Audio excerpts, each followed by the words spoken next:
মুছলমানসকলে বেছি ভিখাৰী আজি দেখা যায় সমাজত। কিয়? আজি মছজিদৰ সন্মুখত ঈদ আহিছে, কিবা ডাঙৰ কিবা জলসা পাতিছোঁ, আমি কিবা পাতিছোঁ, চাব ভিৰটো সেই মুছলমান মানুহ ভিখাৰী।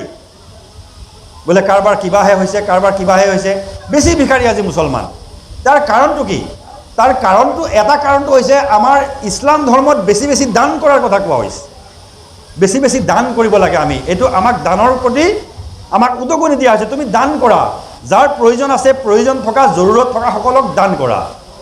এইটোতো আমাক দান কৰিবলৈ কোৱা হৈছে যিসকলে প্ৰয়োজনটো আমাৰ ওচৰত প্ৰকাশ নকৰে, আৰু কিবা কাৰণত যদি প্ৰকাশ কৰেও তেনেহ'লে আমি তেওঁলোকক গোপনে দান কৰিবলৈ কথা কোৱা হৈছে। কৈছেনে যে তোমালোকে এনেকৈ দান কৰা যাতে তোমালোকৰ এইখন হাতে, সোঁ হাতে গম নাপায় বাওঁ হাতে কি দিলা, বাওঁ হাতে গম নাপায় সোঁ হাতে কি দিলা।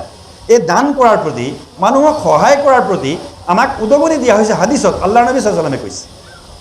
কিন্তু এইটো কথা আমি মনত ৰাখিছোঁ যে আমি দান কৰিব লাগে, আৰু যিসকলে দান বিচাৰে, ভিক্ষা বিচাৰে, তেওঁলোকে এই বিষয়টো খুব কিন্তু মনত ৰাখে। কিন্তু অপ্ৰয়োজনত যে হাত পাতিবলৈ যে মানা কৰিছে সেই বিষয়টো কিন্তু আমি গুৰুত্ব দিয়া নহয়। আমাৰ নবী সাল্লাল্লাহু আলাইহি ওয়াসাল্লামে সেইটো তেওঁৰ জীৱনৰ 12 বছৰ বয়সতে শিকাই থৈ গৈছে। কেনেকৈ শিকাইছে চাওঁ আৰু।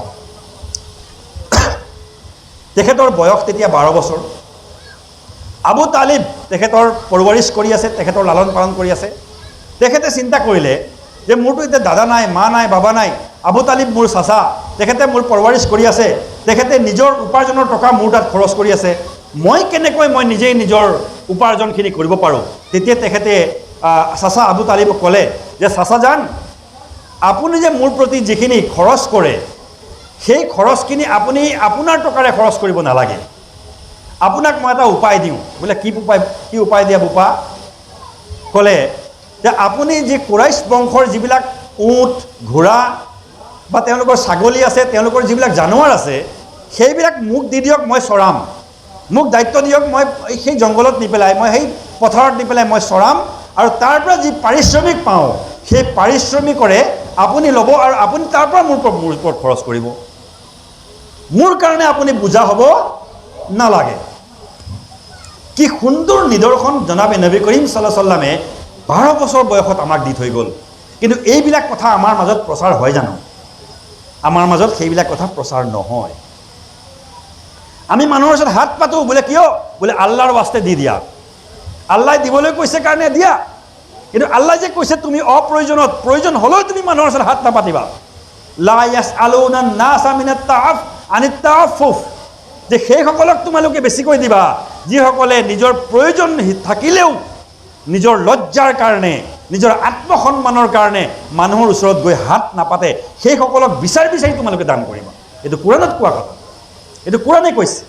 কিন্তু আমাৰ আজি লজ্জা চেৰাই পেলাই, লাজ মান কাটি কৰি আমি মছজিদত ভিৰ কৰি থাকোঁ, আমি কবৰস্থানত গৈ ভিৰ কৰোঁ, আমি মানুহৰ ঘৰত গৈ ভিৰ কৰোঁ। ৰমজান মাহত আমাৰ অৱস্থা নাথাকে, ৰমজান মাহত আমি মানুহ ভিখাৰীৰ পৰা মানুহবিলাক আমি ওলাব নোৱাৰোঁ ঘৰৰ বাহিৰত। ৰমজান মাহটো আল্লাহ তাআলাই আমাক কিহৰ কাৰণে দিছে? ইবাদত কৰিবৰ কাৰণে দিছে। আমাৰ যিসকল মানুহ থাকে, দাতা মানুহ, অলপ টকা পইচা থকা মানুহ, ইবাদত কৰে, ৰোজা ৰাখে, জোহৰৰ নামাজটো পঢ়ি পেলাই বা ফজৰৰ নামাজটো পঢ়ি পেলাই অলপ সময় তিলাৱাত কৰিবৰ কাৰণে বহে। কিন্তু চাব, তিলাৱাত কৰি পেলাই বহিছে, বাহিৰত গৈ পেলাই কলিং বেল ঢাং ঢাং ঢাং ঢাং ঢাং ঢাং টিপি আছে। কিয়? বোলে কেইজনমান মানুহ জাকাত বিচাৰি আহিছে। জাকাতটো এনেকুৱা বস্তু, আপুনি গৈ মানুহৰ ঘৰে ঘৰে বিচাৰি থাকিব নালাগে। জাকাতটো যিজনে জাকাত দিব তেওঁৰ দায়িত্ব, যে তেওঁ গৈ মানুহ জাকাতৰ মছৰফ, জাকাতৰ উপযুক্ত ব্যক্তি চাই পেলাই তেওঁ গৈ জাকাত দি আহিব। সেইটো সেই জাকাত দানকাৰীজন, জাকাত দাতাৰ বা সদকা দাতাৰ কৰ্তব্য যে মানুহ বিচাৰি গৈ তেওঁ জাকাত দিব। কাৰণ কিয়? এইটো তেওঁৰ ইবাদত, এইটো তেওঁৰ ফৰজ। মোৰ ওপৰত নামাজ যেনেকৈ ফৰজ, নামাজ ফৰজ থকা ব্যক্তিজনে মছজিদত আহি নিজে নামাজ পঢ়িব নে ইমাম চাহাবক কৈ দিব, ইমাম চাহাব মোৰ কাৰণে নামাজ পঢ়ি দিবা? ক'ব নেকি সেইটো? বা ইমাম চাহাবে গৈ পেলাই ক'ব নেকি যে আপোনাৰ নামাজ পঢ়িব আছে নেকি, দিয়ক মই পঢ়ি দিওঁ? দিব নেকি? নামাজ যেনেকুৱা ফৰজ, জাকাত তেনেকুৱাই ফৰজ। ৱা আকিমুছ সালাত ৱা আতুজ জাকাত, একেই কথা কোৱা হৈছে যে তোমালোকে নামাজ কায়েম কৰা আৰু জাকাতো আদায় কৰা, একেই ফৰজ দুয়োটা। সদকা, জাকাত এইবিলাক যিজনে দান কৰে সেই দাতাজনৰ কৰ্তব্য। তেওঁ ক'ত কেনেকৈ উপযুক্ত ব্যক্তি আছে সেই উপযুক্ত ব্যক্তিক গৈ পেলাই তেওঁ নিজেই বিচাৰি বিচাৰি গৈ জাকাত দিব লাগিব, সেইটো তেওঁৰ কৰ্তব্য। কিন্তু হৈ আছে কাৰবাৰটো বৰ্তমান উল্টা। আমি সমাজখনক আমি নিজে লজ্জিত কৰিছোঁ। আমি আমাৰ সমাজখনক আমি পিছপৰা ৰাখিছোঁ কোনে? আমি নিজেই। এই কথাবিলাক আমি জানিব লাগিব, এই কথাবিলাক আমি বুজিব লাগিব যে ইছলাম ধৰ্মত ভিক্ষাবৃত্তিৰ ওপৰত উৎসাহ প্ৰদান কৰা হোৱা নাই।